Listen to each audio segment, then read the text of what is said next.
Hello नमस्ते, पुन्हा एकदा तुम्हा सर्वांचं गायत्रीज किचन मराठी या आपल्या रेसिपी चॅनलमध्ये अगदी मनापासून स्वागत करते। आजची आपली रेसिपी आहे कारल्यापासून मस्त अशी मी भजे बनवते आणि भजे साधेसुधी नाही, मसाला भजे बनवते। मसालेदार भजी खायला ना मस्त लागतात एकदम। कशी बनवते व्हिडिओ स्किप न करता संपूर्ण पहा। त्यासाठी इथे पहा मी कारली घेतलेली आहेत आणि भजी बनवण्यासाठी कारली शक्यतो कोवळी असणारी घ्यायची। तर सगळ्यात अगोदर कारली मी चिरून घेते आणि चिरताना बघा कशा पद्धतीने चिरते।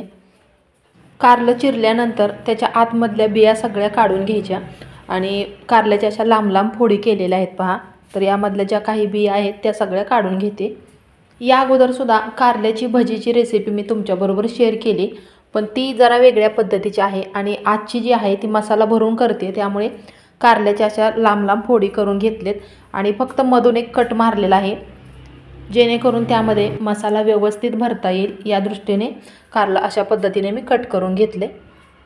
सगळी कारली चिरून घेतल्यानंतर आता ही स्वच्छ धुवून घ्यायचेत। त्यासाठी एका भांड्यामध्ये पाणी घेतलेलं आहे आणि त्यामध्ये घालायचं आहे मीठ।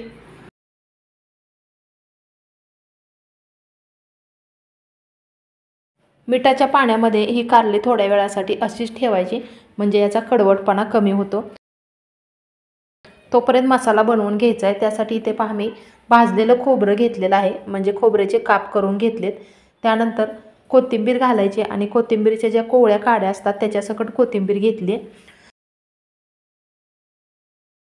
लसूण घेतलेला आहे एक 10-12 पाकळ्या, 1 इंच आल्याचा तुकडा घालायचा,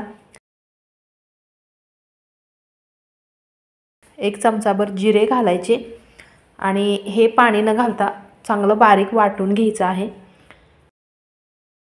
वाटण तयार झाल्यानंतर एका प्लेटमध्ये काढून घेते आणि यामध्ये आता सुके मसाले घालायचेत। पण त्या अगोदर थोडंसं शेंगदाण्याचं कूट घालते इथे मी। कूट घालणं पूर्णतः ऑप्शनल आहे, तुम्हाला आवडत असेल तरच घाला। त्यानंतर इथे मी सगळ्यात अगोदर घातलेला आहे अर्धा चमचा गरम मसाला। मसाल्याचं प्रमाण तुमच्या आवडीनुसार कमी जास्त करा। 1 चमचा भरून इथे मी धने जिरे पूड घातलेले आहे, दोन्ही मिक्सच आहे। त्यानंतर पाव चमचा हळद घालायची, लाल तिखट घालायचं आहे। लाल तिखट किंवा घरगुती काळा मसाला घातला तरीही चव छान लागते। तिखटाचं प्रमाण सुद्धा तुमच्या आवडीनुसार कमी जास्त करा। चवीनुसार घातलेलं आहे मीठ। सगळे मसाले घालून झाल्यानंतर चांगलं हे मिक्स करून घ्यायचे। व्यवस्थित छान असं मिक्स झाल्यानंतर एका साईडला ठेवायचं आहे थोड्या वेळासाठी। त्यानंतर मिठाच्या पाण्यामध्ये ही जी कारली चिरून ठेवली होती ती स्वच्छ चांगली 2-3 वेळा चांगल्या पाण्याने धुवून घ्यायची। धुवून झाल्यानंतर या कारल्याच्या फोडी पहा मी उकडून घेतलेल्या आहेत, म्हणजे एका भांड्यामध्ये पाणी गरम करायला ठेवलं होतं, त्यावरती चाळणी ठेवून अगदी 5 मिनिटाकरिता या फोडी चांगल्या उकडून घ्यायच्या। आणि माफ करा, इथे फोडी उकडून घेतलेल्या क्लिप माझ्याकडून डिलीट झाली आहे, काही गडबडीत कधी कधी असं होतं, त्यामुळे तुम्हाला म्हटलं सांगावं की फोडी अगोदर उकडून घ्यायच्या थोड्याशा। मग जर अशा थंड झाल्या की त्यामध्ये मसाला भरून घ्यायचा आहे, असा गच्च असा दाबून दाबून मसाला भरून घ्यायचा। मसालेदार भजी खायला ना मस्त लागतात एकदम आणि अजिबात कडू सुद्धा होत नाहीत।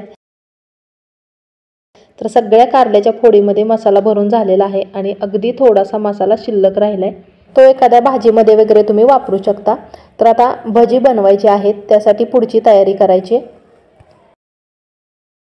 1 वाटी भरून बेसन पीठ एका भांड्यामध्ये घेतलेलं आहे, त्यामध्ये चवीनुसार मीठ घालायचे, अगदी थोडीशी पाव चमचा हळद घालायची आणि कोणत्याही प्रकारची भजी बनवत असताना त्यामध्ये ओवा नक्की घालायचा, म्हणजे खूप छान अशी खमंग चव येते, मस्त लागतात भजी एकदम। तर 1 चमचा भरून ओवा मी घातलेला आहे। अगदी थोडासा 1 चिमूटभर खाण्याचा सोडा घातला, सोड्याचं प्रमाण कमीच ठेवायचं, जास्त घालायचं नाही। आणि नंतर हे मिक्स केल्यानंतर थोडंसं पाणी घालून हे मळून घ्यायचे। भजी बनवताना जसं आपण पीठ भिजवतो त्या पद्धतीनेच भिजवायचं आहे। पीठ भिजवते तोपर्यंत गॅसवरती एका पॅनमध्ये मी तेल गरम करायला ठेवलेलं आहे आणि जास्ती पण तेलाचा वापर नाही करणार, कमी तेलामध्ये मस्त कुरकुरीत भजे मी तुम्हाला बनवून दाखवणार आहे। तर व्यवस्थित चांगलं हे पीठ भिजवून झालेलं आहे आणि तेलसुद्धा चांगलं तापलं आहे पहा। मसाला भरलेली कारल्याची फोड पिठामध्ये व्यवस्थित चांगली अशी घोळून घ्यायची आणि यातला मसाला पण बघा अजिबात यामध्ये मिक्स होत नाही, भरतानाच व्यवस्थित चांगला दाबून भरलेला असल्यामुळे अजिबात या पिठामध्ये सांडलेला वगैरे दिसत नाही आहे आणि सांडत पण नाही। तर अशा पद्धतीने सगळ्या कारल्याच्या फोडींना पीठ लावून घ्यायचे व्यवस्थित। इथे बाजूलाच आमच्या घराच्या जवळ हायस्कूल शाळा आहे, त्यामुळे शाळेचा आवाज खूप येतोय। त्यामुळे बऱ्याचदा संध्याकाळीच मी एडिटिंग करत असते, पण रात्री खूप वेळ झाला होता, त्यामुळे आत्ता या रेसिपीचं एडिटिंग करायला लागले।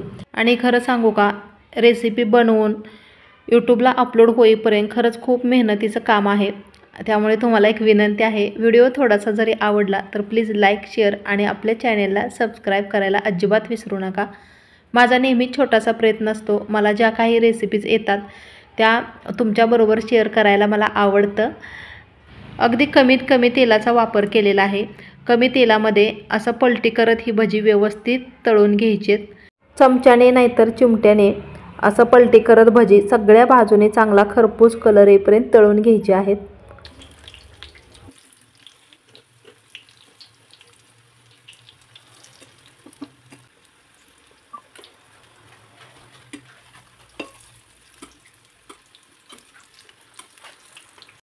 दिसायला तर किती भारी दिसतायत पहा, आणि खायला ना त्याहीपेक्षा टेस्टी लागतात।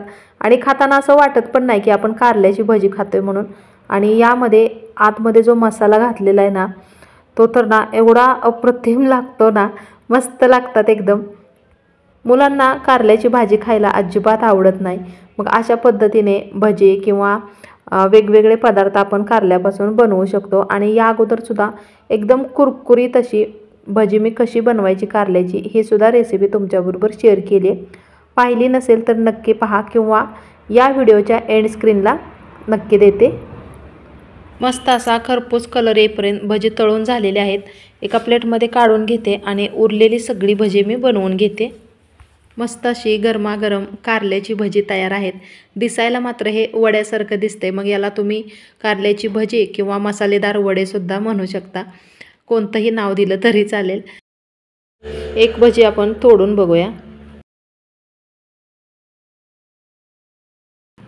आतमधलं मसाल्याचं सारण, आणि खाताना वाटत पण नाही की आपण कारल्याची भजी खातोय म्हणून। कशी वाटली आजची रेसिपी? आवडली असेल तर प्लीज लाईक, शेअर आणि आपल्या चॅनेलला सबस्क्राईब करायला अजिबात विसरू नका। चला तर मग मी लवकरच भेटते अशीच नवीन वेगळी छानशी रेसिपी घेऊन पुढच्या व्हिडिओमध्ये। रेसिपी संपूर्ण पाहिल्याबद्दल खूप खूप मनापासून धन्यवाद।